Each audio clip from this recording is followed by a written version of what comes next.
Hell was not made for man. Hell was created for the devil and his angels.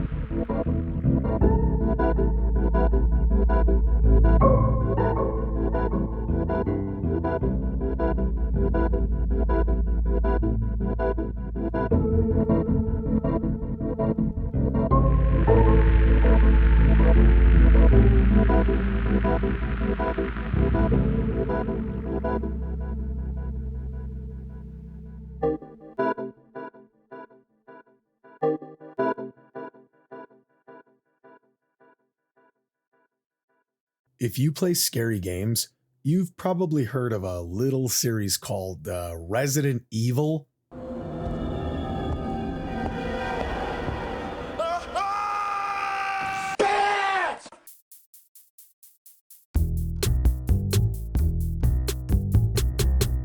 And too true, the series is iconic for a reason.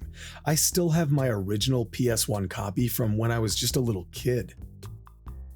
Resident Evil 1 and 2 had a major impact on my life, and I imagine that most fans of the horror genre are fans, in part because of this series. But as I got into my early preteen years, the routine of blasting away at hordes of the undead, while still very fun, wasn't really scary anymore.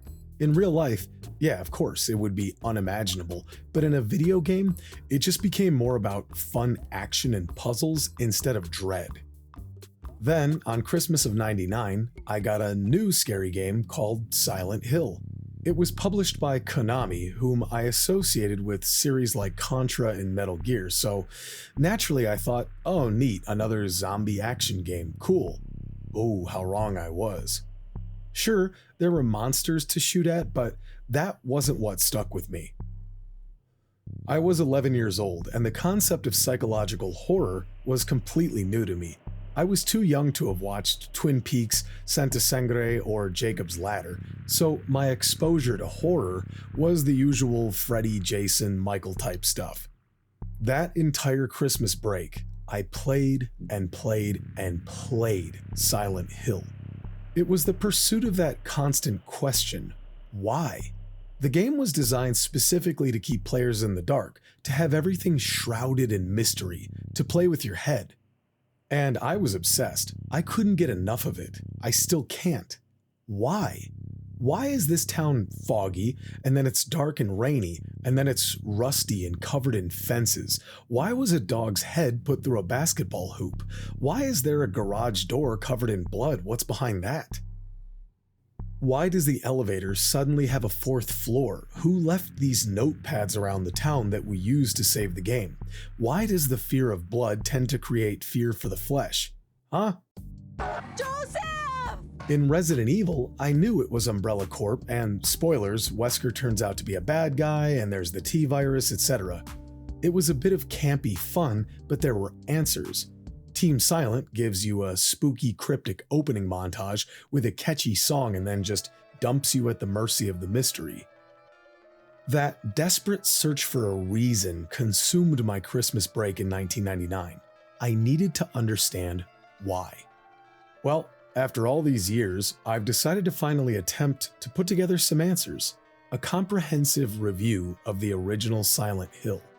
Oh, and before we begin, it should be noted that I need to talk about this game completely, and as such, this review will spoil major parts of Silent Hill. Oh, and I'm going to try to avoid referring to the events of Silent Hill Origins, a prequel, as canon. Not because I don't think that it counts, but the fervor that comes with even mentioning Western Silent Hill in a positive way is tiresome, frankly. With that said, Silent Hill, the original. Here's to you.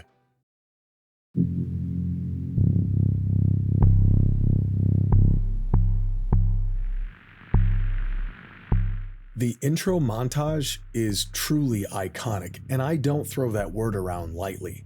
The opening mandolin notes, followed by the cryptic line and picture of Alessa, is brilliant. I'm sure that millions of people have started this game over the years, and perhaps they never finished it, but I'm sure they remember this part. This was our introduction to one of the most significant parts of the entire series, the music. Now, I've waxed poetic about Akira Yamaoka's work in my other Silent Hill videos, so I won't dwell on it, but suffice it to say, Silent Hill would not be Silent Hill without Yamaoka-san's musical contributions, and it all started right here. So we get little clips from the main game, but also things that aren't. We see the main character, Harry Mason, and his wife holding an abandoned child. We see a creepy older lady with very intense eyes and a headdress, as well as a dark-haired girl that appears to be wrapped in bandages. We also get an image of a rundown house that appears abandoned. Alright, so look, you guys want to do this early? Do you want to talk about some big stuff? Come on, no need to wait, let's have it. Let's talk about a few big plot points that help to set the context for the rest of the video. Alright, spoilers ahead. Are you ready? Alessa Gillespie, the teenage girl with the black hair wrapped in bandages, is also the girl in the opening portrait. She's the daughter of Dahlia Gillespie, the creepy older lady with the eyes that scream 5 cats and a vibrator. Now, don't grimace, she's a dirty bird that owns an antique shop in town, does fortune telling on the side, and she does not wear shoes. Trust me, I've had some non-Jesus days. I'm your tour guide for ladies like this, and I just know she smells like Campbell's soup and clove cigarettes. She's also the leader and the founder of the Order, the town cult. She also gave herself the title of High Priestess. Giving yourself a lofty rank in your own ritualistic tree fort club screams Campbell's soup. Frankly, I'm thinking 5 cats is a conservative estimate.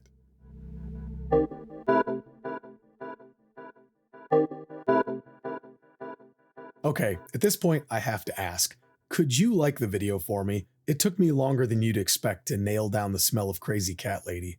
On that, I take a bow as you click the button. Thank you.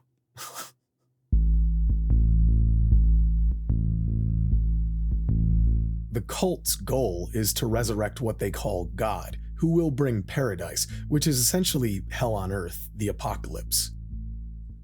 And this is where we need to establish that the story in this game is just as bananas as Resident Evil, but in a more artistic, somewhat avant-garde package. As a small kid, Alessa seemed to generate paranormal phenomena, even demonstrating the ability of telekinesis.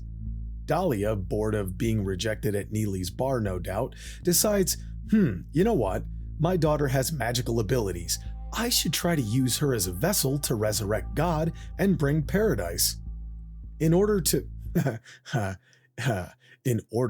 achieve this, Dahlia attempts to ritually sacrifice her daughter, Alessa. She sets the house on fire, the house we saw in the intro, with Alessa inside. Death by fire is supposed to summon God. Oh, and by the way, for you theologists, the term God is used quite a bit, but this isn't supposed to be a god from any particular religion.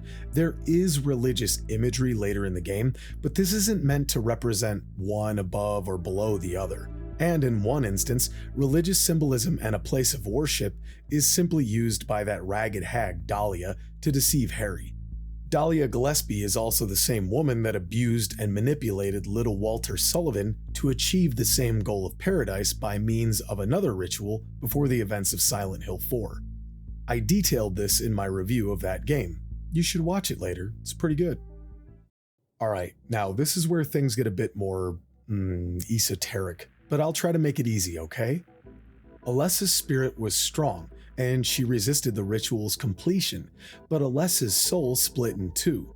Without her complete soul, the Order couldn't use her as a womb to birth God. Dahlia, using her goofy crystal seance or whatever, was able to preserve Alessa's body long enough to get her to Alchemilla Hospital, where she was placed in the care of Dr. Michael Kaufman, the chief of medicine at Alchemilla. I know it was technically Travis Grady that saved Alessa, but I told you I'm going to try and avoid origins. Additionally, the good doctor had been involved in an illegal drug ring with Dahlia, the drug being PTV made from the local flower White Claudia. The nurse we see in the intro is Lisa Garland, who is tasked with nursing Alessa in the basement of Alchemilla Hospital. When Alessa's soul split in two, the other half was reincarnated as a baby that was found abandoned on the side of the road by Harry Mason and his late wife. They adopted the baby and named her Cheryl. I know it's a lot, but are you following so far? And really though, I'm kind of keeping things light, but this story is way darker than I remember it being. A little girl was burned alive by her own mother in a ritualistic offering as a means of impregnating the girl with the god that is said to bring about the apocalypse. It's pretty heady shit, and there are even more heartbreaking events along the way, which we'll get to. Moving forward, we see in the intro Harry and his little girl Cheryl driving towards Silent Hill.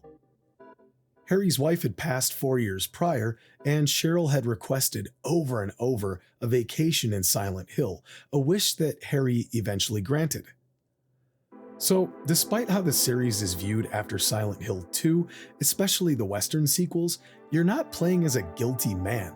Harry is a single dad, a widower, that's doing a nice thing for his kid and heading out on a vacation to a quiet town in Maine. Just some daddy-daughter time, maybe some fishing, a day at the mall. What poor Harry doesn't know is that Dahlia Gillespie is using evil magic to summon Cheryl back to Silent Hill. In doing so, Dahlia hopes to merge Cheryl and Alessa and finally resurrect this goddamn god that will bring the apocalypse with it. What are you talking about? We also get a look at Sybil Bennett, a police officer.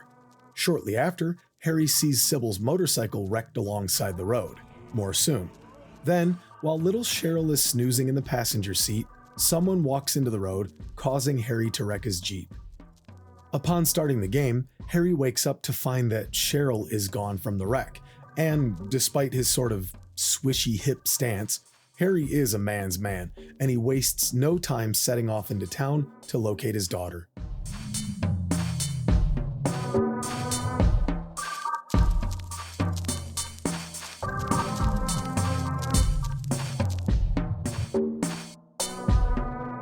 The fog in Silent Hill is distinguished. It's legendary. If you have friends or family that like these games, you've probably received a picture from them on a foggy morning with, "Hey, Silent Hill," as the message.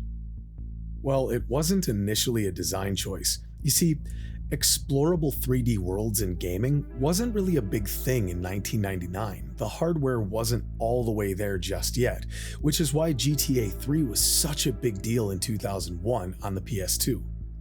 So, in order to make the town work, the team used fog to mask the environments loading in without breaking the illusion.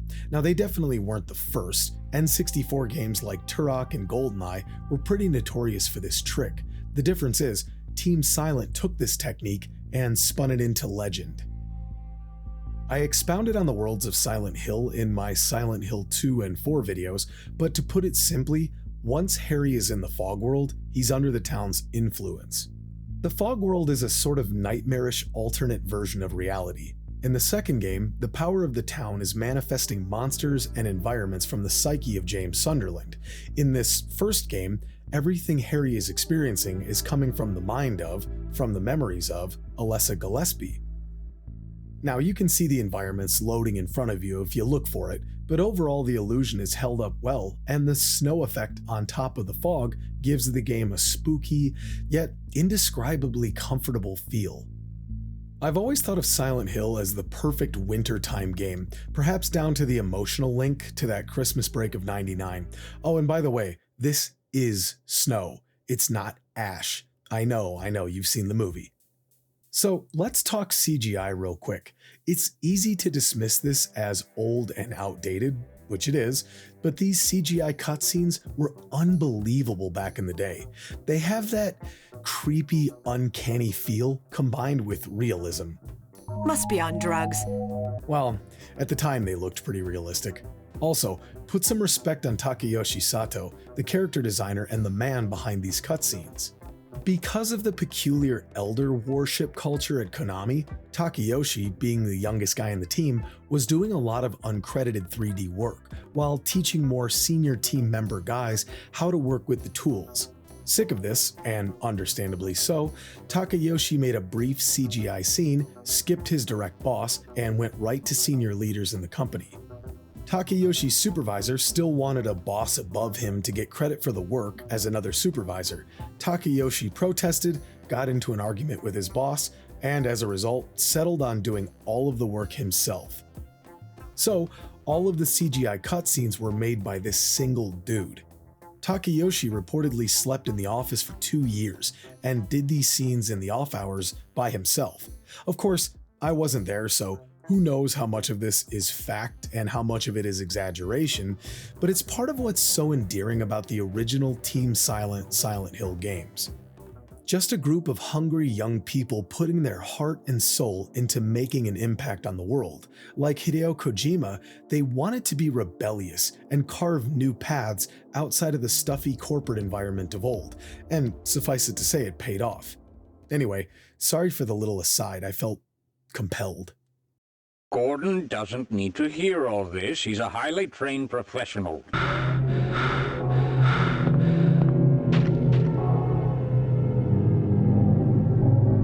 In the town, we hear the siren. The siren indicates that we are entering the other world now.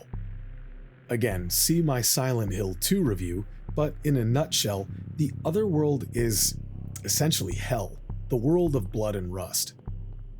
It's not explicitly stated, but there are some pretty clear references, such as the altered signs in the Otherworld infirmary. This is the big Jacob's Ladder influence, something the series really leaned into in the sequel. And it's great! Jacob's Ladder is one of my favorite movies of all time, a genuine masterpiece, so I'm not complaining. And Team Silent really took the inspiration and did their own thing with it. But once you hear that siren, it's a clue that you're going.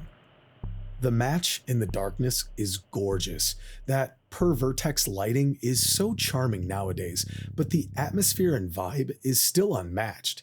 Walking through this eerie alleyway, raindrops gently falling, the only comfort, the only warmth is that little match. Then the blood and rust drip in, and we get a glimpse of the nightmare. A body is strung to a fence, and we get attacked by the children. Sometimes referred to as Demon Children, sometimes the Grey Children, a name that character designer Masahiro Ito despised, but whatever. They attack Harry and... 'twas but a bad dream. Harry wakes in Cafe 5-2 and is approached by the police officer he saw on her motorbike earlier, Sybil Bennett. Sybil just has such confidence about her, and leather pants. Look, I know this isn't real, but I was 11, give me a break. But really, I just love Sybil as a character. She's written to be strong and confident, but not obnoxiously so. She doesn't have to demean Harry or talk down to him, insulting the audience with, "Look everyone, she's mean and bitter, therefore a strong lady." Her dialogue and actions signify her strength. She really doesn't need Harry to protect her, but she doesn't have to repeat it over and over again. You can just tell by looking at her that she's got it. Sybil is from the town over, Brahms. As we saw in the intro, her bike was wrecked, so she's also been pulled into the fog, and she's just as confused about what happened to Silent Hill. Harry sets off again, but Sybil attempts to talk him out of it, as it's dangerous. Harry explains that his daughter is out there alone, and instead of arguing, Sybil just says, "Alright, well, here's a Smith & Wesson. Be careful where you point it, and stay close by if you can." And off we go. In the cafe, Harry finds a red notepad to save. There's something written on it. It says, "Someday, someone may experience these bizarre events. Hopefully they will find my notes useful."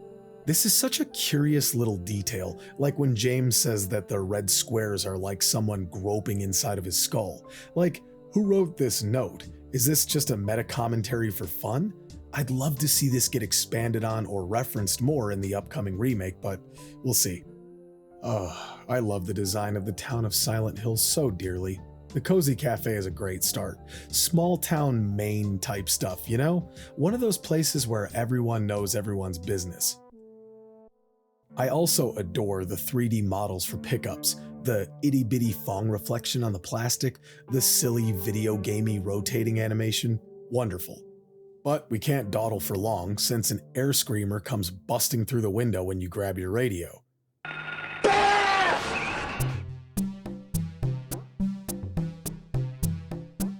This is where we get our first taste of firearm combat in this game, and yeah, it works.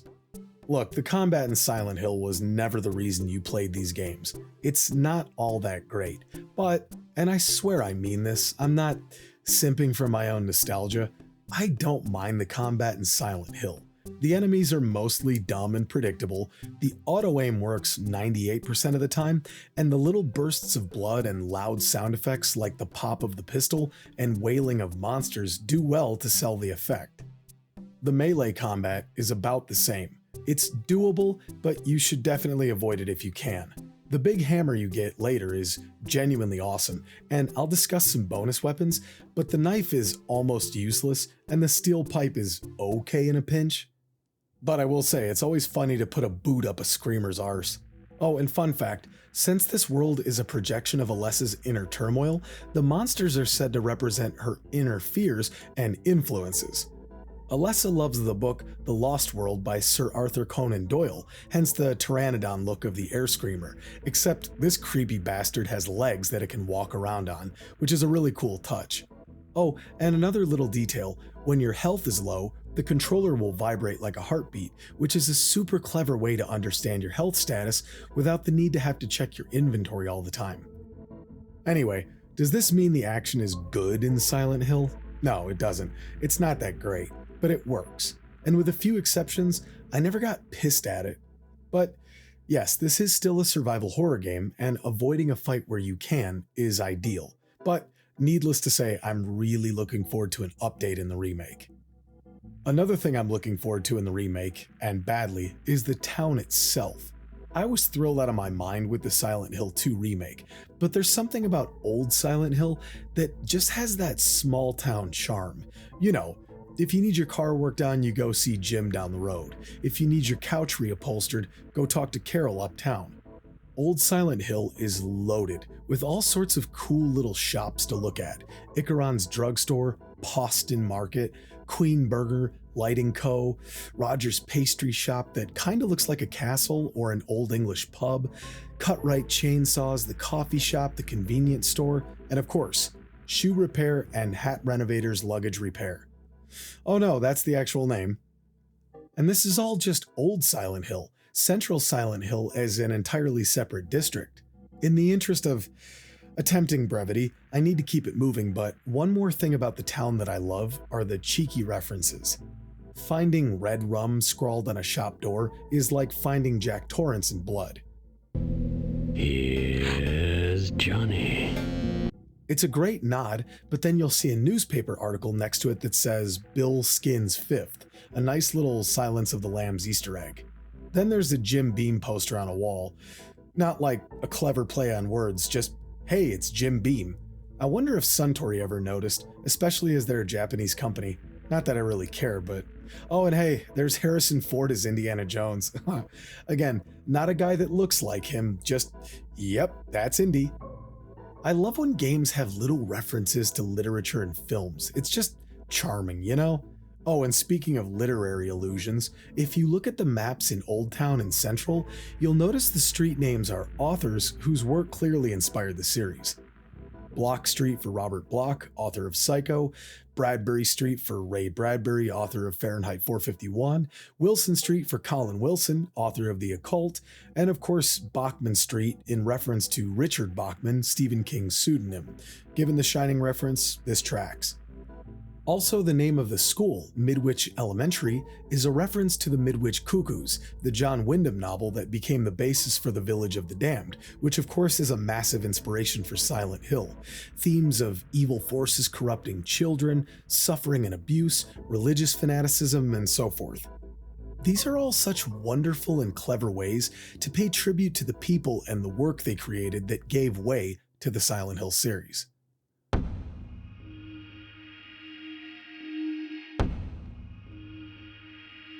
But I do not believe it to be a matter of hope. is a matter of diligence, discipline, trial and error.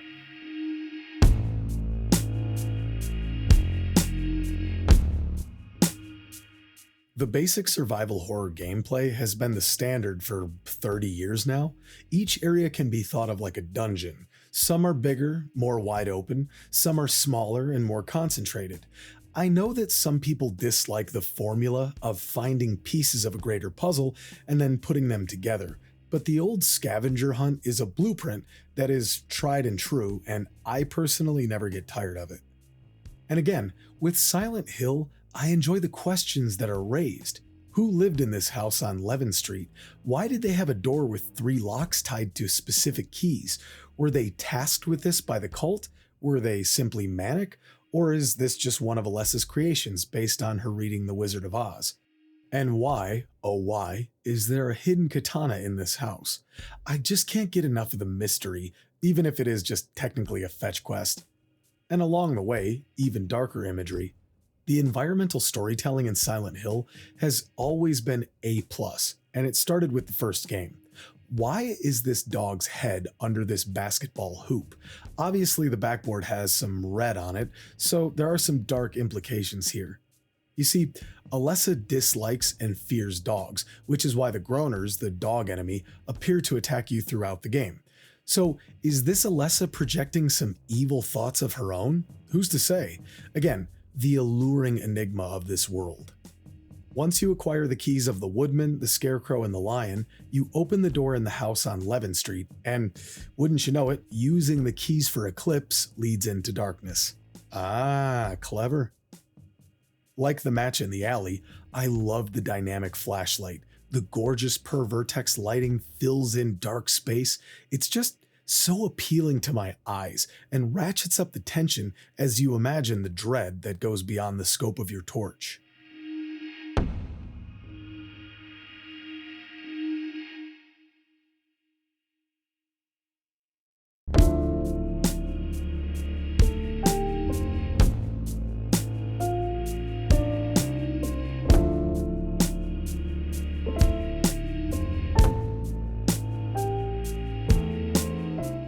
Most people I've talked to over the years reference the school when they talk about Silent Hill.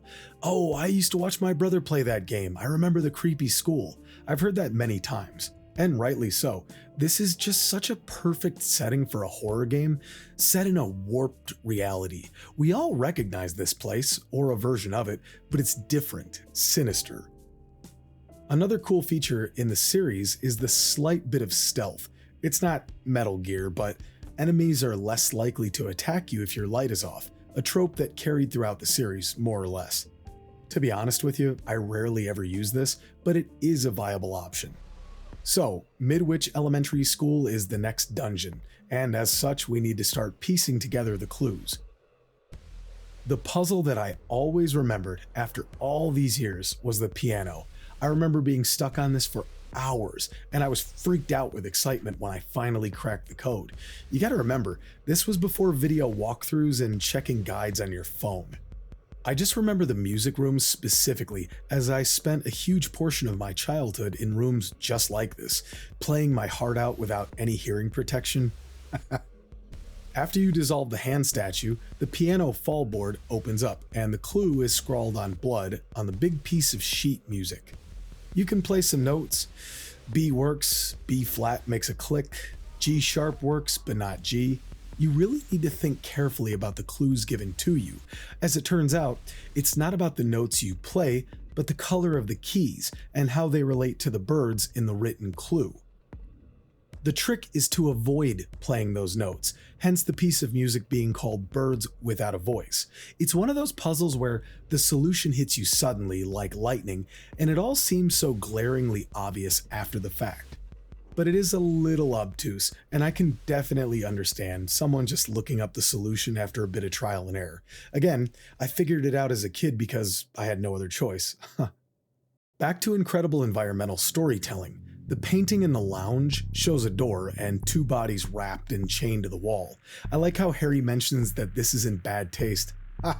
That sort of quirky, what am I seeing type body horror stuff is all over this game. It's a lot like Jacob's Ladder, where you'll catch glimpses of unsettling images and your mind will attempt to fill in the why of it all. But let's talk about why this game is darker now. And unfortunately, this isn't a pleasant topic. So we talked about the demon child monster, right?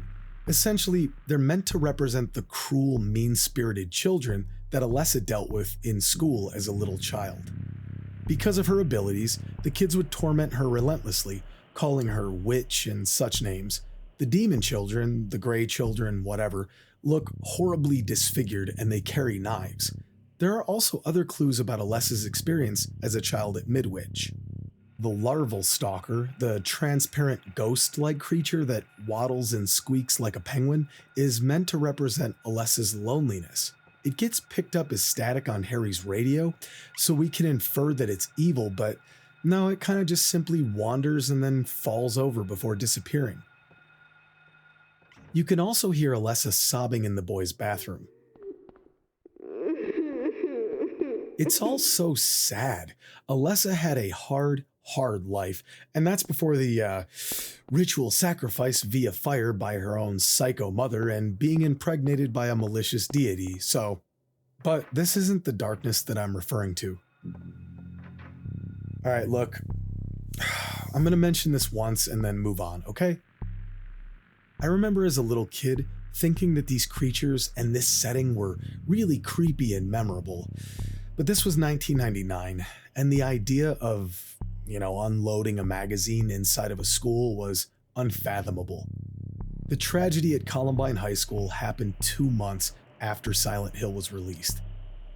And as I play through this game now, the image of blasting away at child-sized monsters, even though they are monsters, inside of classrooms decorated with artwork, chalkboards, and the American flag as a backdrop, has aged incredibly poorly. Of course, this is no way the fault of the developers, but this has the unfortunate disadvantage of being retroactively terrifying and distressing far, far beyond what it was intended to be. Anyway, let's just keep pumping our kids full of SSRIs and other experimental chemicals, hey? Blood feeds the money tree, and the roots love to convince us that they're hungry.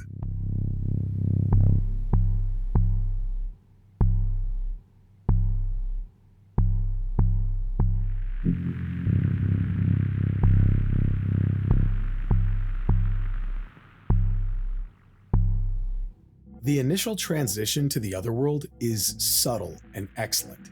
You open the clock tower and enter. You can hear the siren faintly wailing, and if you remember, this is the sign that hell awaits.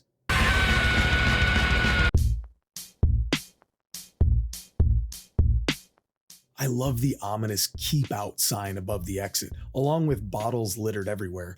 I believe these containers represent an addiction to PTV, the drug that I had mentioned earlier.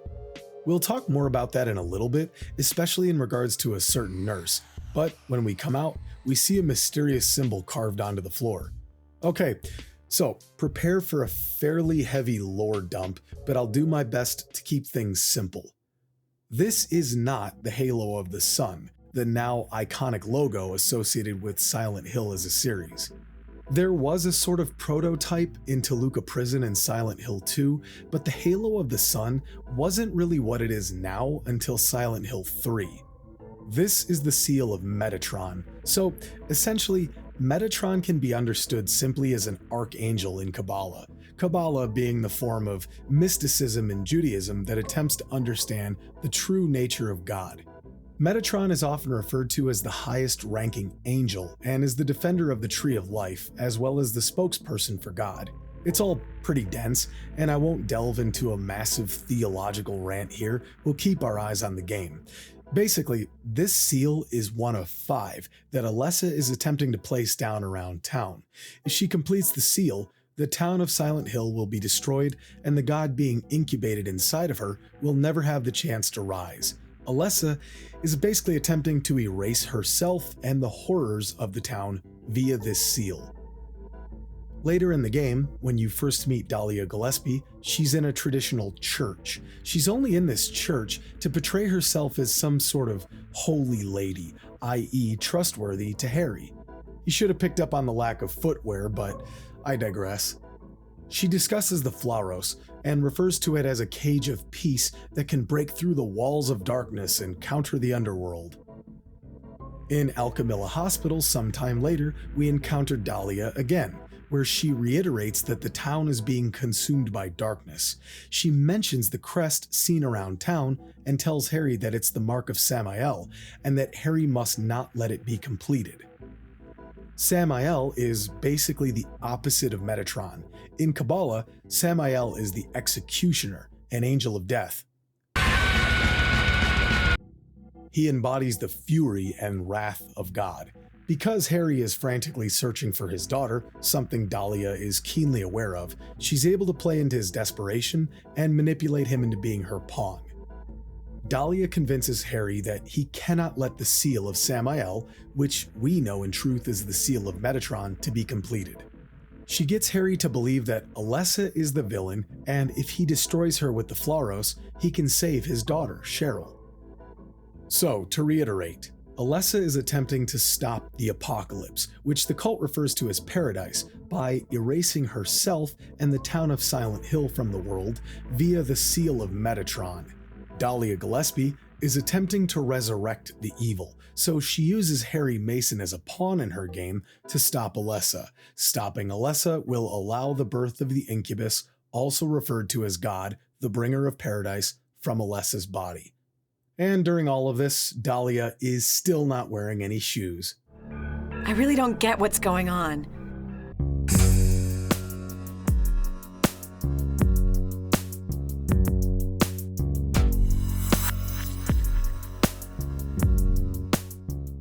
The blood and rust, the other world.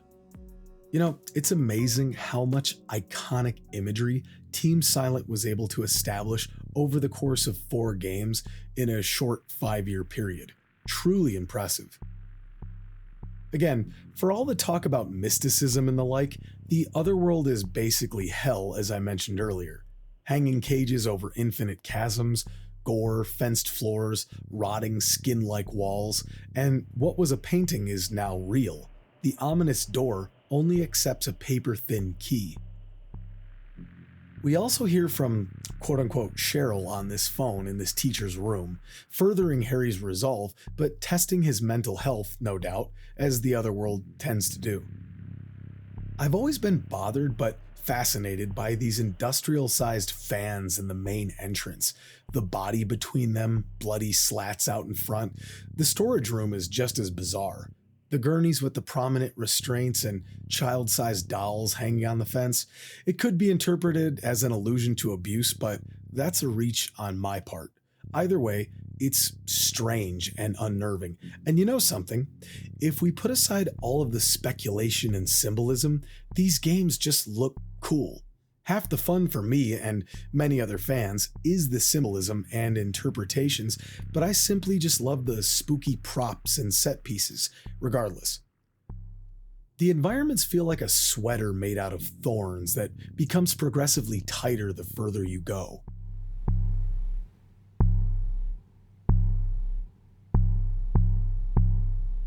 But, you know, Silent Hill isn't just psychological torment and dread all the time. Every now and then you need a classic jump scare, and this one is good. Checking the locker where the cat was previously in the nightmare school. Huh, I guess it's nothing. Yeah, this one was solid, and it still got me. So we solved the piano puzzle, which I'd say is one of the really tricky riddles, but the rest are the classic find strange object and put them where they go. For instance, you've picked up this bright pink rubber ball. It's a bit odd, but you keep it in your inventory just the same. Then you go to the roof, and you get that exciting moment of, oh, I have something for this problem. Now, Resident Evil was doing this 3 years prior, but that doesn't make it any less fulfilling. And for what it's worth, as much as I love finding big fancy gems and golden emblems and the like, I've always preferred the ordinary items of Silent Hill, the rubber ball, the cans of juice, etc. It's a bunch of stuff that's so common that it stands out as strange in such a dark, fantastical setting. Unfortunately, there are puzzles that are just kind of boring, like the valve puzzle. Now, I could be wrong, but I didn't really find any clues linked to this one. You sort of just goof around until the turnstiles open up. It's not frustrating or difficult or anything, it just feels kind of arbitrary, and that's saying something given that we just plugged a drain with a super ball. But the game isn't all about scavenger hunts. You'll also fight your share of bosses too. The split head lizard is the first. It's a simple fight, but there is a little bit of strategy based on a fairy tale that you find in the school prior about an archer and his foe. Bait the monster into opening its maw, and then move back and pump it full of lead. It's not a Souls-like or anything, but the split head is a fun little battle, and the setting is appropriately boss-like. However, after seeing how grand and intense the first Pyramid Head fight was in the Silent Hill 2 remake, I'm very much looking forward to what Bloober can do with something like the Split Head. After the fight, we're back in town, back in the fog, which, despite its ethereal dread, is a bit of a relief after being enveloped in the otherworld for so long. Before going forward, is it okay if I take a second to appreciate Harry's animations? Well, this is my video, so Harry's gait cycle, especially the running, is a little funny looking, almost like how you run inside of a dream. And who knows, maybe he is. But Team Silent took great care to make Harry feel fully controllable, and the momentum behind each movement really helps to make things feel more lifelike, as do the variety of movements. Harry can walk, run, and do a backwards hop. He can also strafe walk and strafe run, and if you're running and about to hit a wall, Harry will put his hands up to stop himself, which is such an excellent little touch, especially coming after Resident Evil, where everything felt a bit more robotic. Now, it was done first in Tomb Raider, but it's still cool here.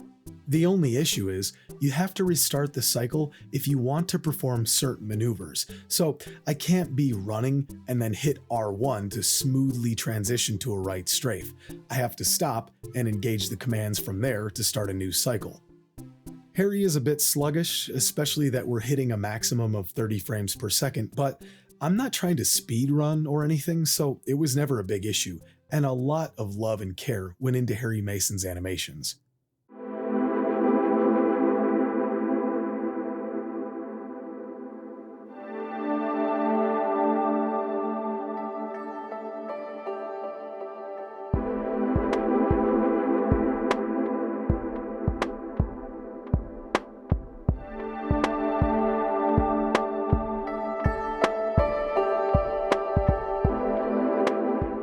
Once you drop the drawbridge, you cross into central Silent Hill to the west.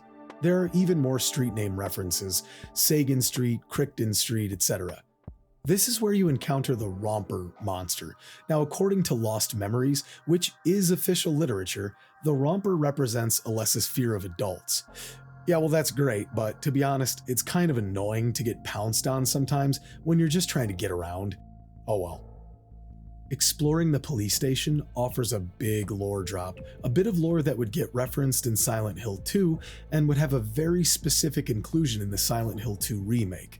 That is, the introduction to White Claudia.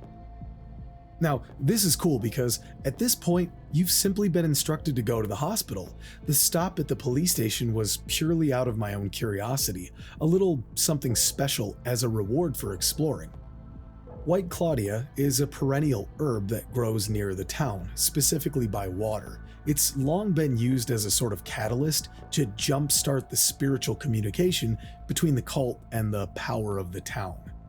The seed has hallucinogenic qualities and was used in the manufacturing of PTV, the illicit drug sold to the tourists of Silent Hill. Meeting up with Sybil later in the game, she discusses that they sell them to tourists. She talks about the investigation on the trafficking ring stalling, and we also learn that some high-profile people in town, people that opposed PTV, mysteriously perished from cardiac-related conditions. PTV was developed by Dr. Kaufman and was the substance that Lisa Garland was addicted to. More on them soon. The name PTV is a reference to the band Psychic TV, a group which I've always suspected had a huge influence on Yamaoka, especially some of the eerie ambient stuff like Dead Cat. And with certain Silent Hill 4 images, that makes a whole lot of sense.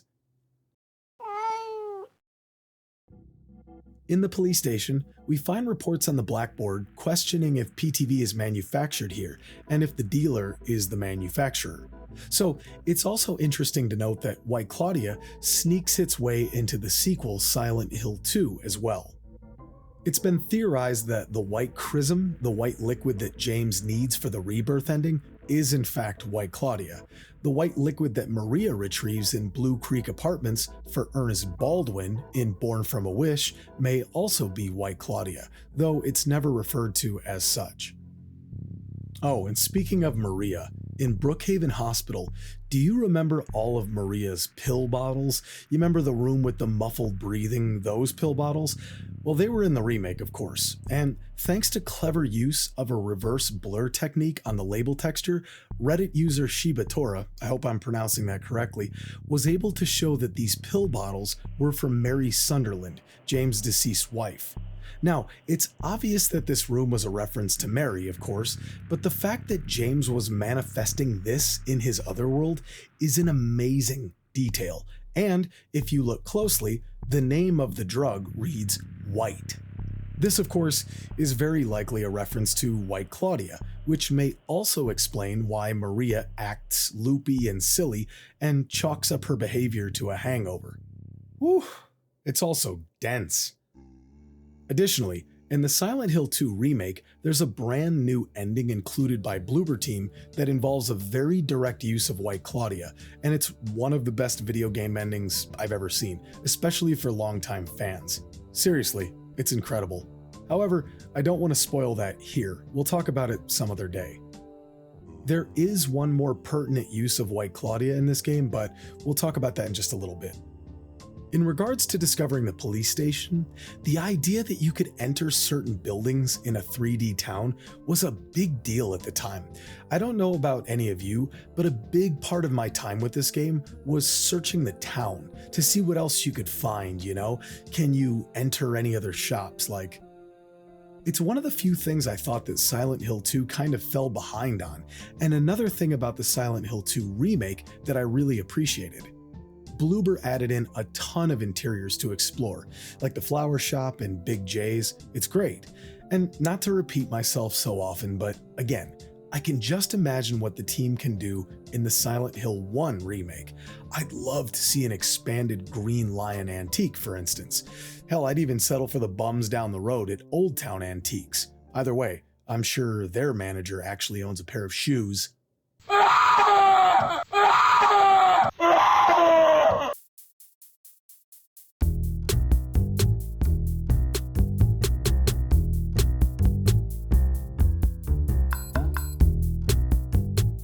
The ultimate horror setting has to be a hospital. These places are creepy as shit in real life as is. Wards of medicated bodies ambling about, uncertain of their future. The ambiance as you watch the snow fall outside of this empty, eerie, small-town hospital is oddly soothing. The vibe is unmatched. Naturally, being a horror game, it's easy to associate Silent Hill with autumn, but that's more of a Silent Hill 2 and 3 thing.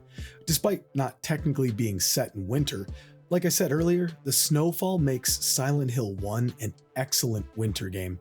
As I wrote this note in my journal, snow was falling right outside my window, and it was perfect.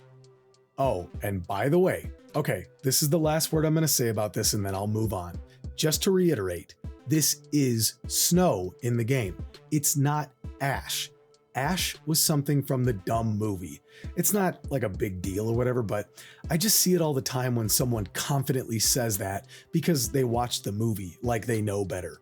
Multiple characters refer to this as snow, including in this very scene and in another shortly. So tell me you've never actually played Silent Hill without telling me, you know?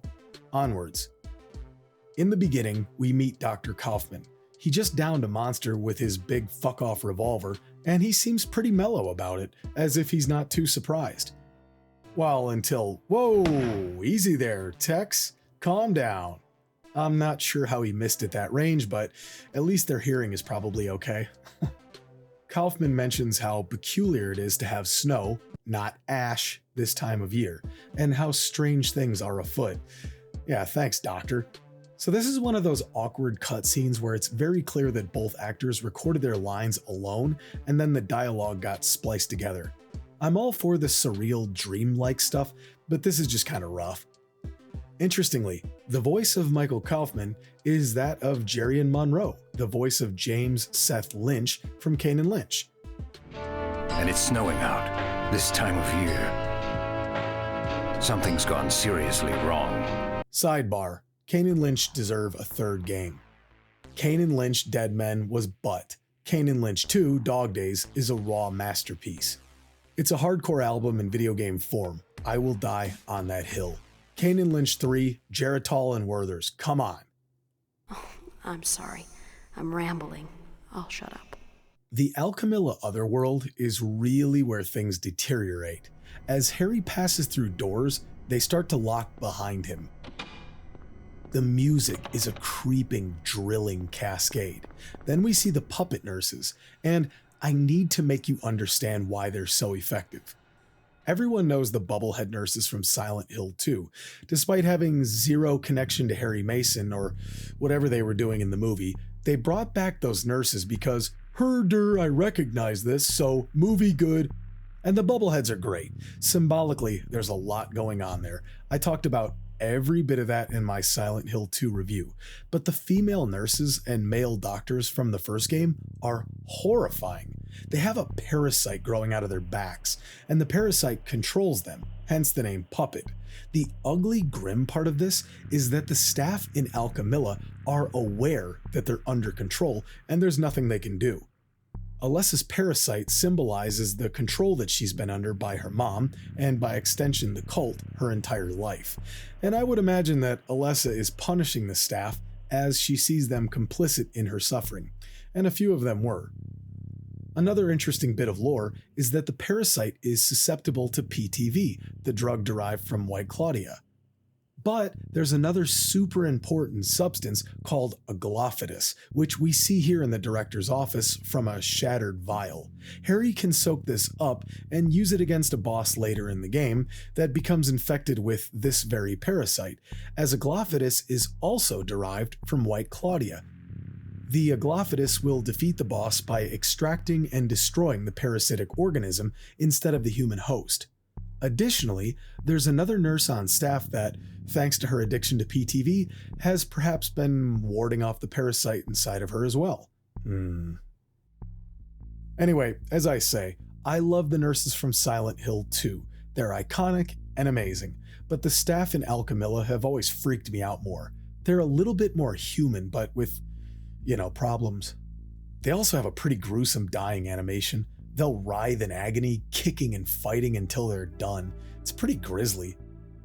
Oh yeah, now's a good time to mention the hammer, the best melee weapon in the game in my opinion.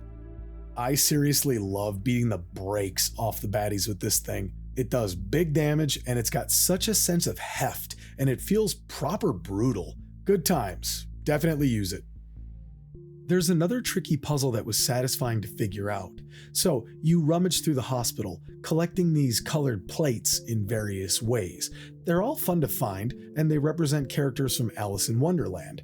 So when you get them, you place them on the door to the nursing center in a certain order, according to the note on the wall. It's the perfect blend of helpful clues that don't make it too easy, but aren't so vague that it's tedious. Now, I won't go down the whole list, but for example, I thought the clue, sky on a sunny day, was yellow. I heard sun and went, of course. But no, sky on a sunny day, as in blue. I immediately went, yep, I'm dumb. But it was fun to solve like that, And putting all the pieces in their place and hearing that distinct click of the door is so satisfying. Afterwards, we meet Lisa Garland, a nurse here in Alchemilla. CGI Lisa gives us a happy greeting, a little too happy. Look at that creepy, uncanny smile. Oh, and that's not just random either. Lisa's got a bit of a secret not even she's aware of. Okay, so hang on, because this is probably the heaviest stuff in the game.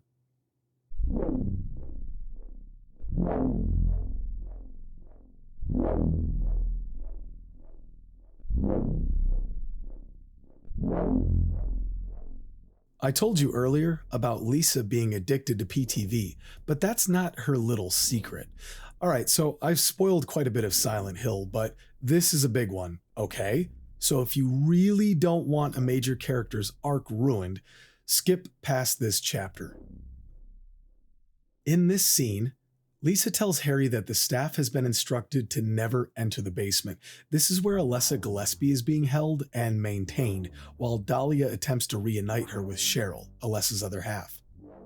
Harry wakes in Alchemilla sometime later. He and Lisa discuss the darkness in town, how people began moving away, and they discuss Dahlia and her religion. Harry also notes that Lisa doesn't look well, which she tells him not to worry about.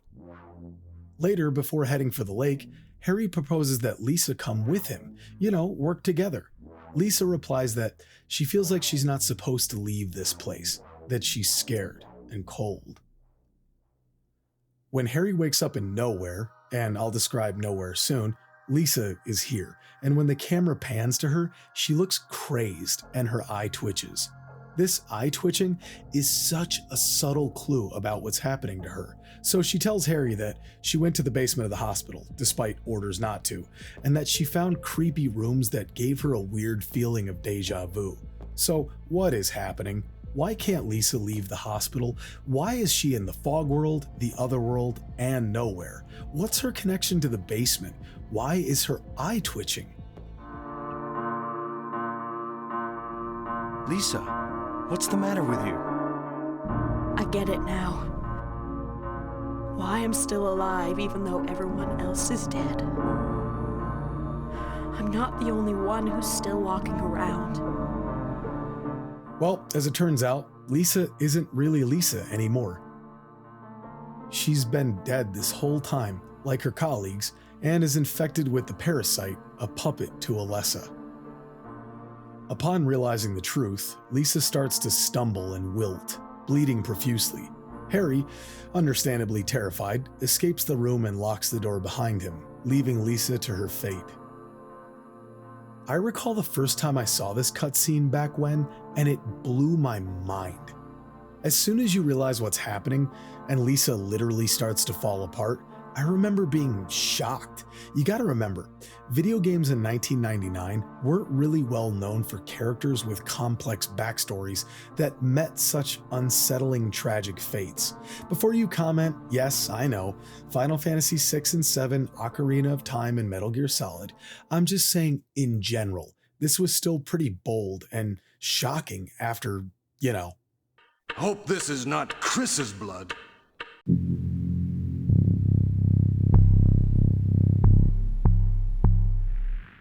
Let's go further.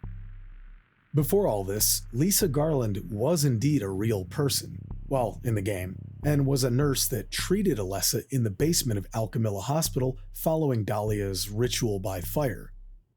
She was training at the hospital upon Alessa's arrival, under the direction of Dr. Michael Kaufman. Alessa was kept in a sterile tent in the basement, suffering daily, kept alive by the cult until her other half, Cheryl, could be lured back to Silent Hill. I know I said I would try to refrain from mentioning Silent Hill origins, but you don't hate Kaufman enough yet. See, not only was Kaufman blackmailing and drugging Lisa, but in Origins, Travis Grady, the protagonist of that prequel, stumbles upon Lisa and Kaufman just, finishing up in the Rose Suite of Riverside Motel. It's heavily implied that in exchange for Lisa's supply of PTV, she would have to take care of Kaufman, you know what I'm saying. So, as a trainee, young Lisa Garland was hooked on a powerful hallucinogenic by her boss and blackmailed with this addiction into keeping alive a suffering burn victim, a child, to help a cult achieve their goals. And to keep her supply coming, she's got to keep the supplier coming, know what I mean? Oh, and it gets worse, by the way. In 2006, Konami published a prequel comic titled Cage of Cradle about Lisa Garland's final days right before the first Silent Hill. Hiroyuki Owaku and Masahiro Ito made this thing, the former being a writer from Team Silent, the latter being the chief character designer, so if anyone is going to make canon material, it's these two. Of course, Konami being Konami, only ever released this comic in Japan, on cell phones. According to dedicated bilingual fans, the comic detailed the relationship between Alessa and Lisa in the hospital, as well as Lisa's boyfriend, Matthew, attempting to break Lisa out of the cult's control. As a result of his interference, Matthew is transported to the other world by Valtiel, where he died soon after. We don't really have time to expand on Valtiel in this review, we'll save that. Believe me, we'll save that for the future. But in short, Valtiel is a demon, or an angel, depending on your interpretation, that essentially carries out the Order's bidding, in this case as a protector of Alessa. The name Valtiel roughly translates to servant of God. In this context, the god that the Order worships. Valtiel is essentially Alessa's bodyguard. Realizing that Alessa was responsible for her boyfriend's fate and wishing to finally end her servitude, Lisa intends to strangle Alessa in her tent. But as she goes into the tent, we see a terrifying hand emerge from within. Valtiel.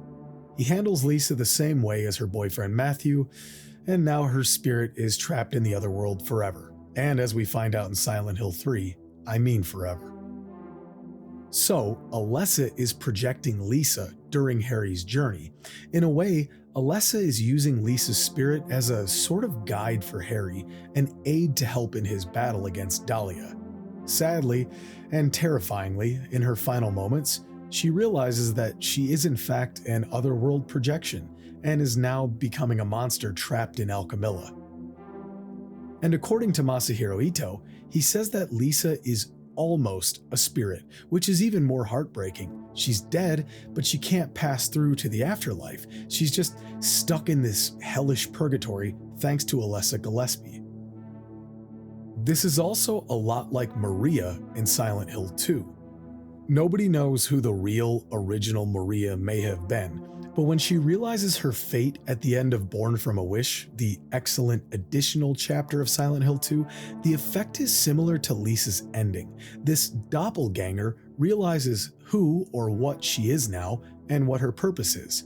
She looks and acts like she does due to James Sunderland's mental baggage that he's bringing with him and how the town manifests all of that.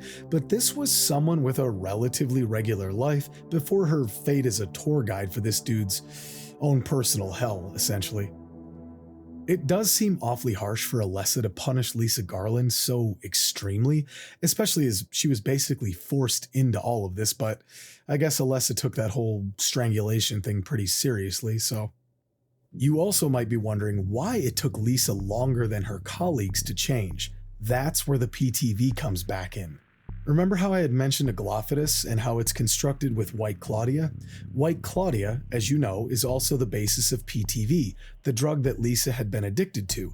The PTV in her system likely kept the parasite away a day or two longer, but eventually it came to collect. And if you find her diary, there's a page that says, "Need drug, help me." Whew. Lisa's story is heavy. It's a lot of information to process, but I had a wonderful time trying to spell it out, and I hope I did an okay job. I remember the first time I saw that blood come down her face. It was such a powerful moment. It still gives me chills thinking about it. Anyway, you guys want to go to the mall?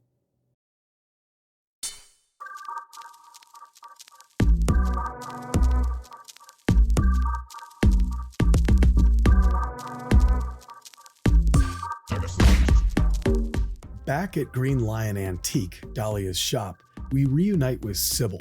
First of all, the music in the scene is incredible. Secondly, Sybil is detailing what she's been seeing on her journey through Silent Hill.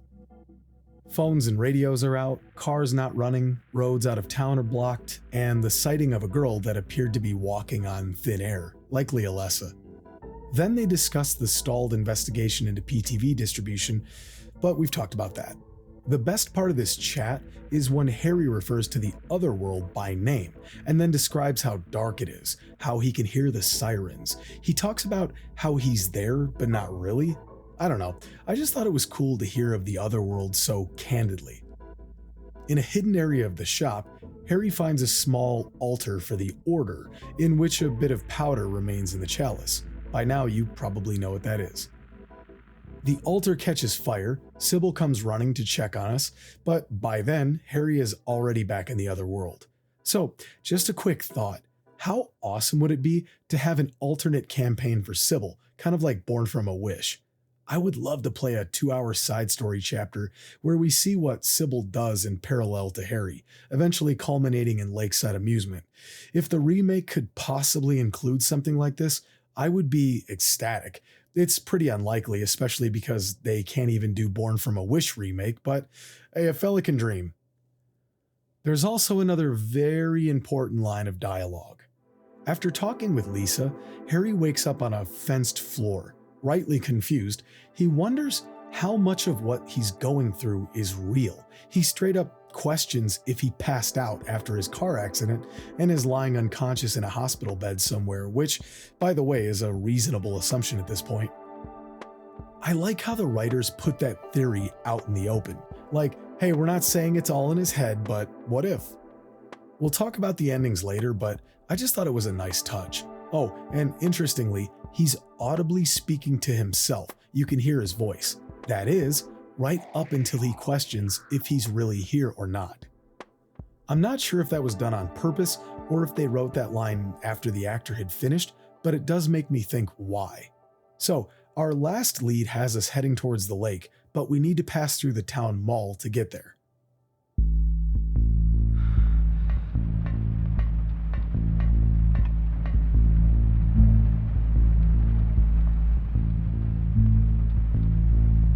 Inside the Silent Hill town center, we see a multi-television display outside of the Vestal Gigastore.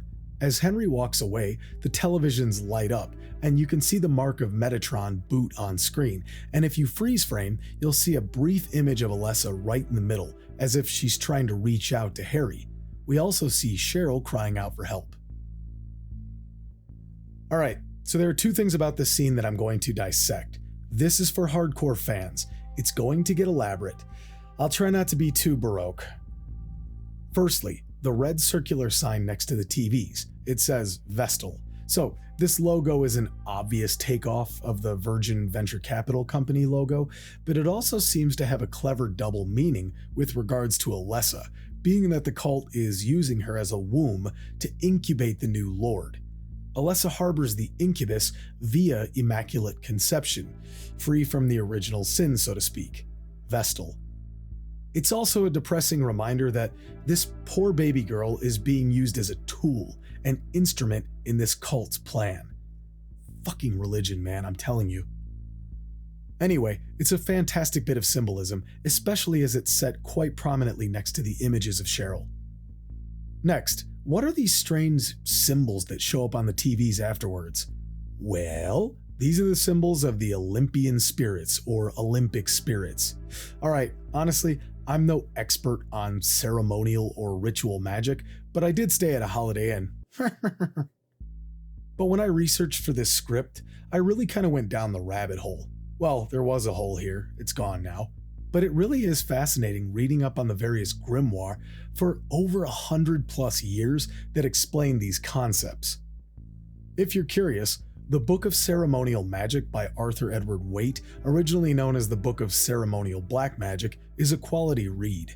Look, none of this is integral to enjoying or understanding Silent Hill. It's just a fun, scary game, so feel free to skip to the next chapter, but it does offer some extra insight into where Team Silent was drawing inspiration from during their research and prep.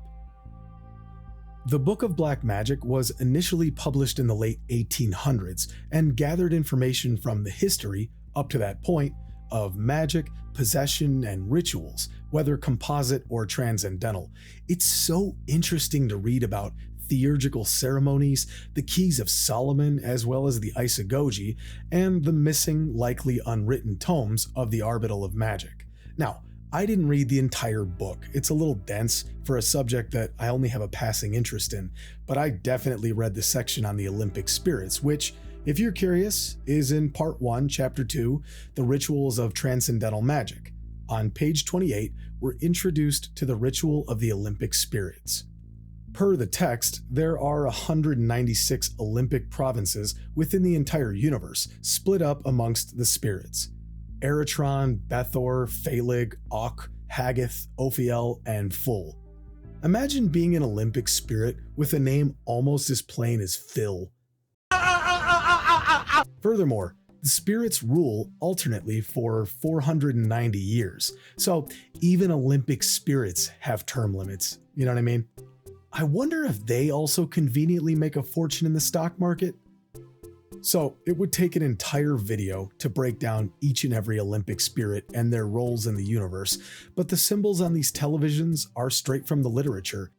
It's all very elaborate and a bit hokey, honestly, so basically a bunch of bored people started reading on the occult while tripping in their little underground clubhouse, and they thought, you know what, we should summon a god. Typical small-town hillbillies. Oh, and we get to fight the twin feeler in the gun store.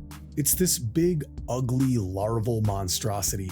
This is basically Alessa projecting her childhood bug collection, which you'll see references to later in the game when you find her room. It's a little less threatening in this context, but it's still a fun little fight. Grab the hunting rifle off the wall, run around, pop pop, easy peasy. Then you fight the same monster, only now it's matured into the float stinger moth. This is something I distinctly remember from my very first playthrough as a kid. It's pretty easy, there's no real strategy, but I remember thinking how cool this boss looked, and there's a touch of frenzy that makes it fun to battle. Hey, a sewer! Hey look, I think it's time that I started acknowledging other gaming channels. I think there are at least 11, some of them civil. Actionable pun detected. Hey, wait a minute, that's not even my bit. Ow, piss! Here's the thing about the sewer in Silent Hill. I never got lost, I never got frustrated, and I never felt like I was in a tedious maze. But, and I hate to say this because I love Silent Hill so much, but this segment is boring. This is one of those areas that I think of when I picture a remake. The way Bloober totally overhauled Blue Creek Apartments has me curious as to how they could beef up the waterworks. Add sharks, cowards.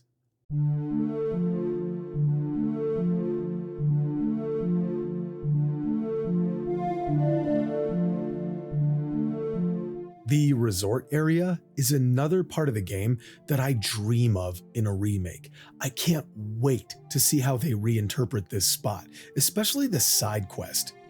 You see, there's a pretty elaborate task in this area that the game doesn't really tell you about. You could skip right along through the resort to the lake if you wanted to. But as a sort of reward for adventurous players, there's a whole side quest to complete that not only offers more insight into the drug trade in Silent Hill, but also leads to one of two good endings. First, skip along to Annie's bar. Our old buddy, Dr. Kaufman, is under attack.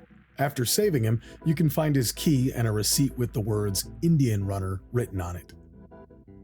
Inside Indian Runner, you'll find a safe loaded with PTV. Ooh, naughty, naughty.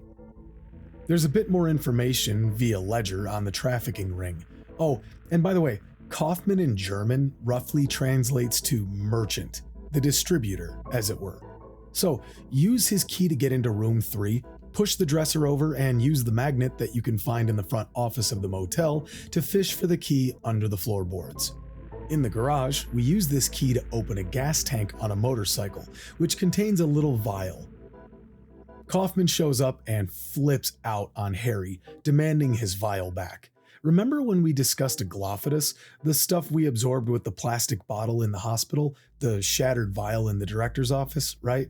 Well, Kaufman is the director, so you can probably guess what's in the motorcycle vial. We'll talk more about how this affects the ending when the time comes, and it's significant. It's so awesome to watch the Otherworld transition in real time right under Harry's feet. The siren kicks on and the town is basically telling you that Alessa is pissed and things are getting desperate. Now watch this drive. And when you talk with Sybil on the boat, they discuss the Otherworld pretty plainly, and how it's invading the world we live in and yada yada. I could listen to this kind of cheesy stuff all day. The fog, the other world, it's all so great. In the lighthouse, we get a proper look at one of the last Metatron seals that Alessa's put together, like it's been burned into the ground. There's even a haze and smoke coming from the seal. So these sewers are much more visually interesting than the first round, a lot more Metatron seal imagery and eerie mummified bodies or statues or whatever. You know, just more going on. It's still fairly boring overall, and the hanged scratchers, the green monsters, are still kind of bleh overall. The scratcher looks cool when you look at it in art, but in action, in the game, they're just kind of nondescript. Sort of creepy with symbolism that can be described as fan theory at best, but this was brief and an improvement from the first round of Waterworks. After the boat and lighthouse, we see Sybil disappear, and the next time we see her, well,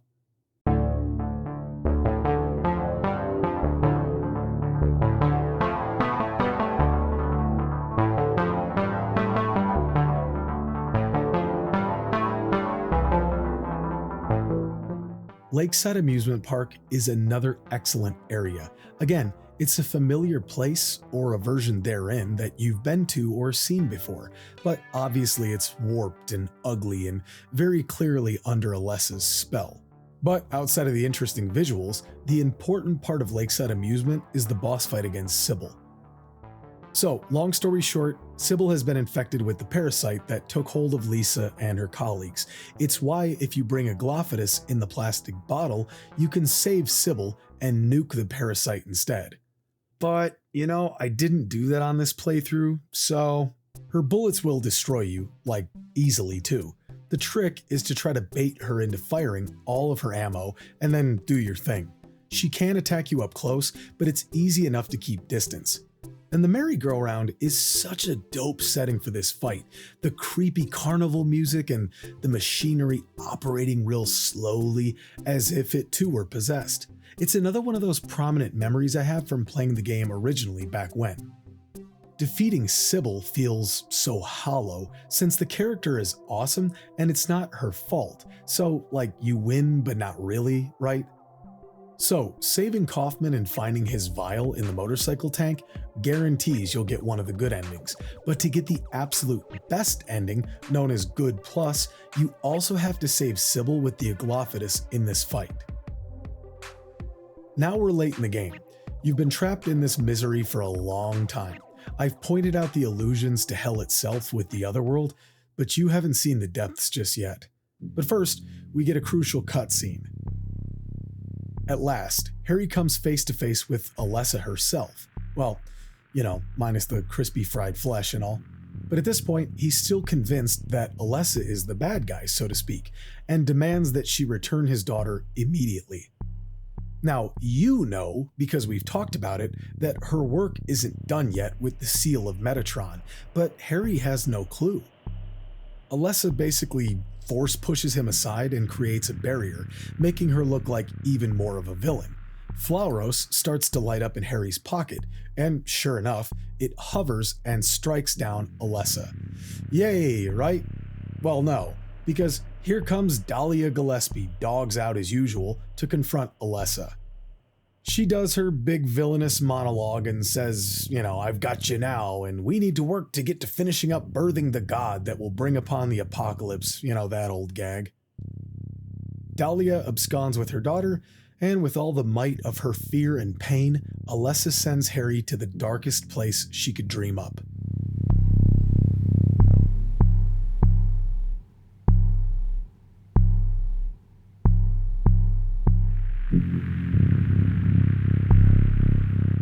Nowhere is the final dungeon. This is the darkest corner of Alessa's mind, and also the most abstract. You'll recognize environments. Much of Nowhere is Alchemella's Otherworld and a bit of Midwich, but altered, and there is no map this time. You really need to pay attention to where you are and turn your brain on a little bit. I've read about people getting really frustrated with Nowhere, and I suppose I could see why that happens. I myself definitely got turned around a time or two, but I never really had any major trouble, and I'm not patting myself on the back, it just didn't seem too hard to remember where I was going. Regardless, Nowhere is really, truly the final test of Harry's resolve, and frankly, I just love the name, Nowhere. It sounds so ominous and final, like you are alone. And Silent Hill 1 wasn't the only game to incorporate a sort of purgatory.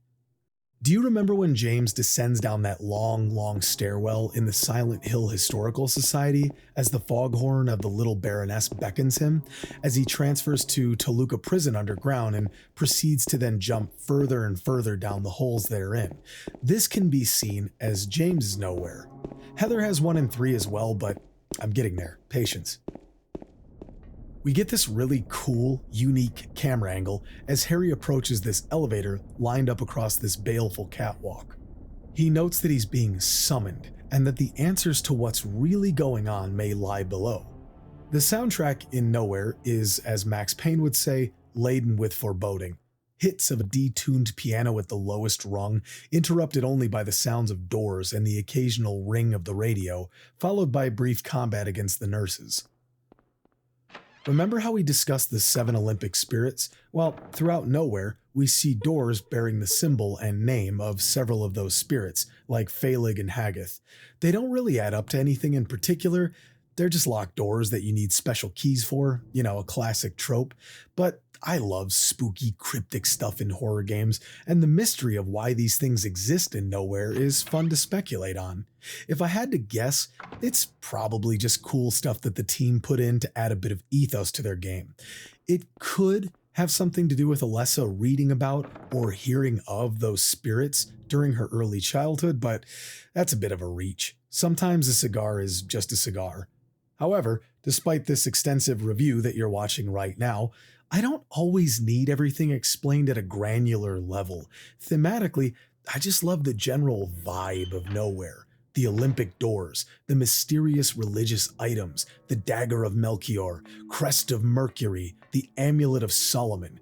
It's all so intriguing, especially when you're trying to connect things to the town of Silent Hill itself. All that, old magic type junk that people were big into before satellites existed. Now, thankfully, people stopped killing each other over fairy tales a long time ago, so that's cool. In addition to the test of memory, courtesy of the layout, Team Silent definitely laid the puzzles on in Nowhere. The Grim Reaper's list is a good start. Names to be lined up in order of age. Line up the ages, and then the first letter of each name for a door code. Not too bad. As I mentioned earlier, it's always satisfying to punch in the right stuff and get a nice click. I have to confess though, the astrology puzzle took me a long time to figure out, and I felt like a complete dummy afterwards. It seems so obvious in retrospect, but hey, nobody's perfect, except Bob Hoskins, but he's dead. Now, I won't tell you the solution, but I'll give you a clue, since it could be somewhat cryptic. The astrology signs on the wall are misleading. It's not the names that matter, but the amount of limbs they have. For instance, a scale has 2 arms, right? Well, how many would a centaur have? Your reward is the Stone of Time, and it's up to you to figure out where to use it. It's not that difficult. The light puzzle is another one where I really kind of had to work it out, but then the solution becomes apparent. Again, I won't spoil this one, but what if you had an item that could produce light, hey? Oh, and if you found the VHS tape in Alchemilla earlier in the game, you could play it in an old VCR. The playback originally is fuzzy and indecipherable early in the hospital. However, if you play it again inside of Nowhere, you get the full picture, and it is depressing. The tape shows Lisa Garland at her lowest point during her forced servitude, describing the horrible sight of Alessa. She questions why the girl is being kept alive, and then begs to be released, that she won't tell a soul. We don't see who she's talking to, but we can assume it's Kaufman, maybe Dahlia. Man, just when the story of Lisa wasn't sad enough, we have to drive one last nail in, presumably the 9-inch variety. Then we see a memory of medical staff, Kaufman and Dahlia, hovering around a bed, discussing how the seed of the demon, or God, lays dormant until the other half of the soul can be returned. They talk about how the power they could draw would be infinitesimal and how they need to use a magic spell along with Alessa's pain to draw Cheryl, the other half, back to town. It's a bit Saturday morning, isn't it? Look, nobody reveres the intricacies of the stories in Silent Hill more than I do, but this kind of Fortress of Doom stuff is a bit silly, and that's okay. Again, it's miles better than what most video games were doing in that day, that's for sure. But then you see the room. The stained bed with the IV pole next to it, the machinery with Alessa's portrait propped up, the chair next to the bed, which was presumably Lisa's. Some of the, we need the power storytelling is a bit goofy, but when you consider the horror that happened in this room over the course of years, it is really grim. And to hear Dahlia talking so coldly about the torture that they're going to inflict on her own daughter for the sake of completing their dumb ritual is off-putting to say the least.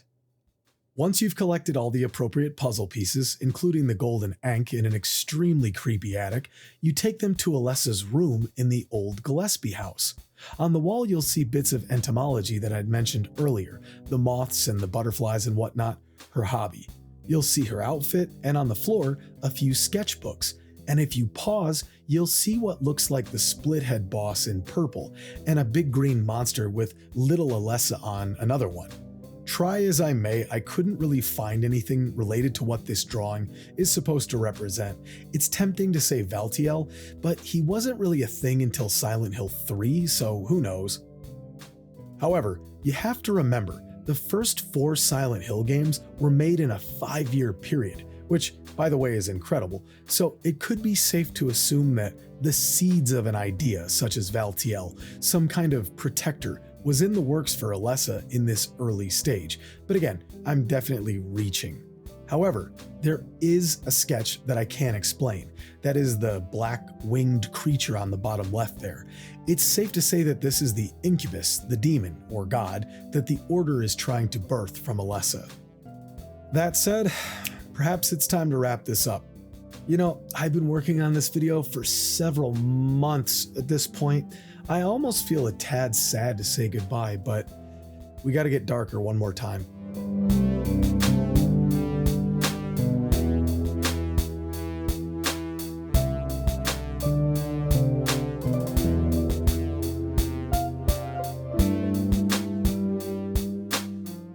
Before the big finale, there's one more cutscene to turn your stomach. We see the memory of Dahlia Gillespie trying to force her daughter to give up a little bit of her power. Poor Alessa cries and begs for her mother's love instead. Now, we already know that Dahlia is wicked, but this is just despicable. Manipulating a child with promises about making other people happy that you have to do as your mother commands. Putting aside all of the wacky magic stuff, shit like this happens every day in the world.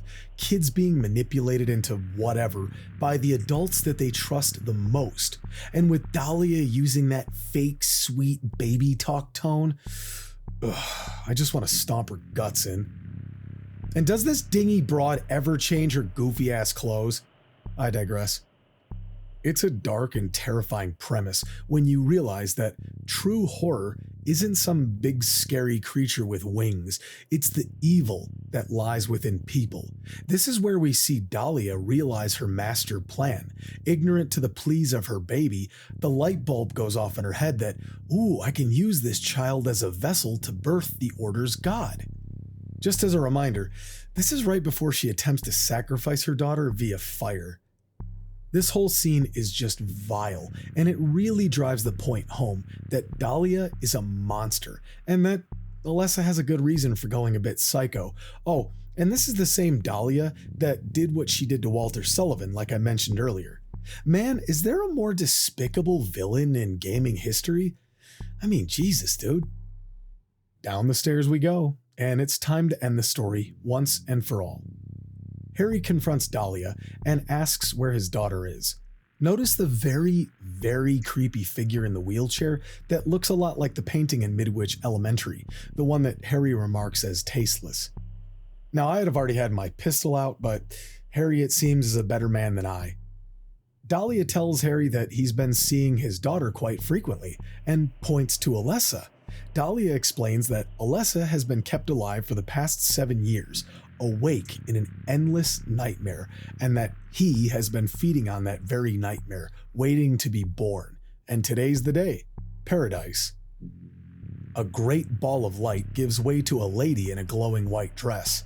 Just then, Dahlia takes a round to the gut, and out walks good old Dr. Kaufman.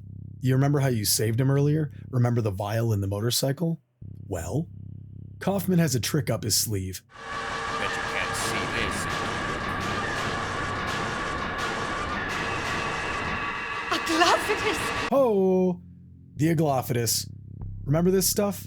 Well, the doctor has a hell of an arm on him and drills Alessa with the vial straight to the noodle. It would have been an awesome ending if you do all of this stuff and he misses by like 4 inches and then paradise actually happens. But nope. Homeboy hits her dead nuts and oh boy. Dude, you have to imagine little me sitting in front of the TV at like midnight, watching this for the first time. Here it is. Incubus. God, as it were. He fires Dahlia with some badass red lightning, and would you look at that? Her feet are burning. Finally getting rid of that smell, I'm sure. Now, it may not appear that this is a good ending, but it is. If you get a bad ending, you'll fight the incubator, the lady in the white dress. She shoots blue lightning, but other than the fact that she doesn't fly around like the incubus, the fight is kind of the same. So, the incubus, honestly, is kind of a pain in the butt. On normal, it's not too difficult, but on hard, you better have come with a ton of healing items because the lightning strikes, as far as I could tell, were a bit of a dice roll. You pretty much have to tank the boss. But eventually you strike the final blow and you get your ending. In a good ending, the monster falls to the ground before giving way to Alessa. If you listen closely, you'll hear Cheryl call Harry Daddy, which to me hit like a bullet. Like, oh shit, man. Cheryl was the other half of Alessa, but she still recognized Harry as her father and sees the trial and tribulations that he endured to come save her. It's subtle, but very powerful. So the other world begins to collapse, and Alessa presents a new baby to Harry, all swaddled up. She's able to open a portal out of the other world just long enough for Harry and the baby to escape. Harry doesn't question anything anymore, he just gets out of Dodge.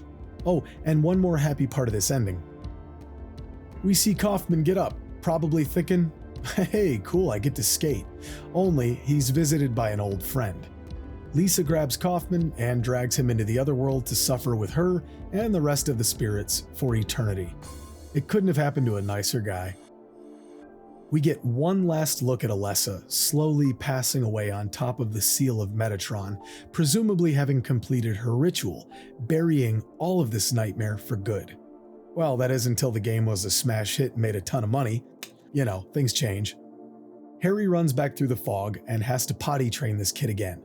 Our final shot of Harry is having him finally escape the nightmare, and he takes one look up at the camera, almost a fourth wall break of sorts, like, hey man, thanks for helping me get through this. If you get the good plus ending, he and Sybil are seen picking up this baby off the ground after escaping together, mirroring the intro where Harry and his late wife originally found Cheryl. We then get this really excellent little 3D blooper reel with character credits. It plays almost like a little David Lynch film, and again, the CGI back in 1999 was genuinely incredible. I love this. It's a way for the developers to have a bit of fun and end the game with a bit of a wink. And that's it, man. Go ahead and start the next Fear. Basically a new game plus. Go for those other endings. You should go find the chainsaw or the rock drill. In Next Fear, you can find a jerry can in the garage that wasn't available in your first playthrough. You can run down to Cut-Rite chainsaws on the east side of town and use the gasoline to power up a saw.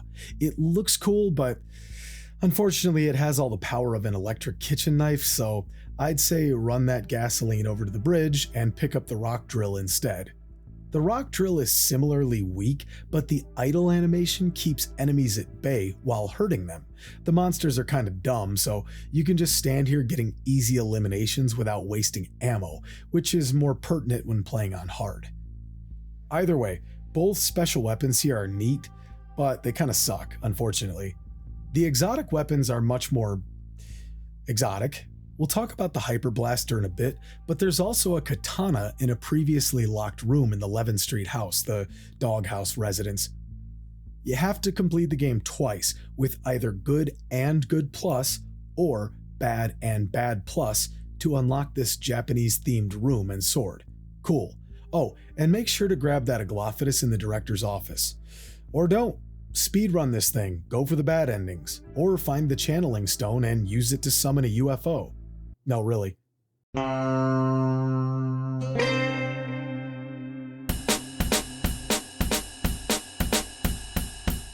We talked about the good and good plus endings, but there are 3 others to run down real quick. The UFO ending is the goof one, it's thrown in to have a laugh. After beating the game with a good plus ending, start a Next Fear mode. Grab the channeling stone, a blue gem inside of a golden setting, found in the convenience store on Bachman Road, appropriately enough. Use the stone in 5 different spots around the game. Each time, Harry notices lights converging in the distance, before the ending where Harry is taken hostage aboard an alien vessel, and credits roll. It's so silly, but that's the point. It plays out like a colorized 50s sci-fi serial. I also love how in the Silent Hill 2 UFO ending, Harry is there to pick up James Sunderland, like he's just been chilling with the aliens all this time. You also unlock the Hyper Blaster after this ending, an alien weapon that you can power up before blasting, or you can plug in the Konami Justifier into your second controller port. You know, if you have that just lying around. In the bad endings, Harry defeats the incubator, and as it falls, we hear, "Thank you, Daddy, goodbye." Harry realizes that Alessa is fully formed and that he can't save Cheryl. After all he's been through to rescue his daughter, he leaves empty-handed and then collapses to his knees. In the bad plus ending, if you were able to save Sybil with the Aglophidus, she attempts to stand Harry to his feet, even slapping some sense into him, but to no avail. Harry and Sybil are swallowed up in the collapsing otherworld, apparently damned forever. Well, it's not called a bad ending for nothing. But the most interesting ending of all, even if it is a trope borrowed heavily from one of the game's major cinematic influences, is the bad ending. Don't save Kaufman or Sybil. The post-incubator scene plays out the same, but it's after the credits where the real trip is. We hear a car horn, and we can see Harry sitting in the driver's seat of his Jeep, blood streaming from his head. So, yeah, it was all a dream is a bit played out now, but here's the thing. It's not only shocking to see Harry's body just sitting there, but it's pretty mind-bending to put in context all of what happened as Harry's brain processing the end. His journey through hell, so to speak, as the body prepares itself to cease.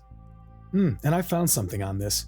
Dr. Ajmal Zamar, PhD in neuroscience and neurosurgery out of the University of Louisville, recorded a patient's brain waves using electroencephalography while they were dying.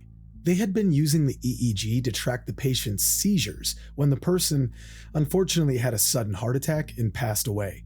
The oscillations they recorded before and after the heart stopped demonstrated a large bout of gamma waves, suggesting that for a period, the person had elevated brain activity, such as when a person is dreaming. It's also been theorized that when a person does pass over, the brain releases a giant pulse of DMT, or dimethyltryptamine, an incredibly strong natural psychedelic compound. So the possibility that Harry experienced a highly intense journey as he was dying in the car is not just, hey, it's like that movie we like, but is in fact a scientific possibility. So, Harry Mason is the reason that Dahlia never wears shoes. Mason, you filthy rascal. Oh, I'm sorry. I'm rambling. I'll shut up.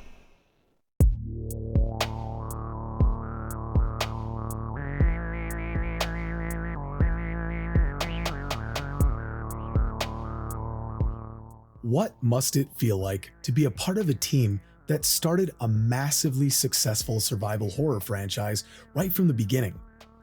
I'd love to interview some of those people and ask them about their personal reflections on that period of time.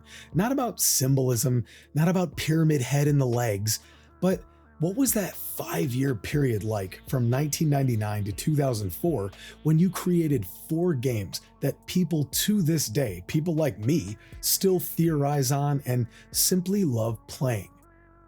And that's just it.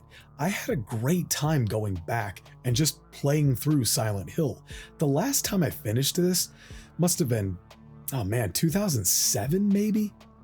But it was amazing to me how much fun I still had with this game.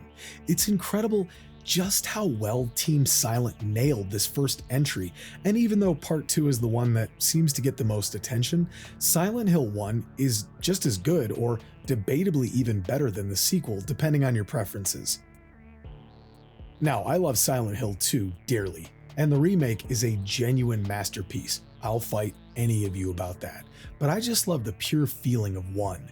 There's something still so fresh about the concept of wandering around a ghost town under mysterious circumstances, despite it being done to death at this point. I can only imagine how the remake will tackle this. I picture the volumes of snow covering the mailboxes and doghouses, the classrooms of Midwich, Lisa's final scene. Ooh, man, that's a reason to keep living. You know, I don't know what else to say. After a nearly 50-page script, I hope I was able to convey how much I love this game. Silent Hill 1, here's to you.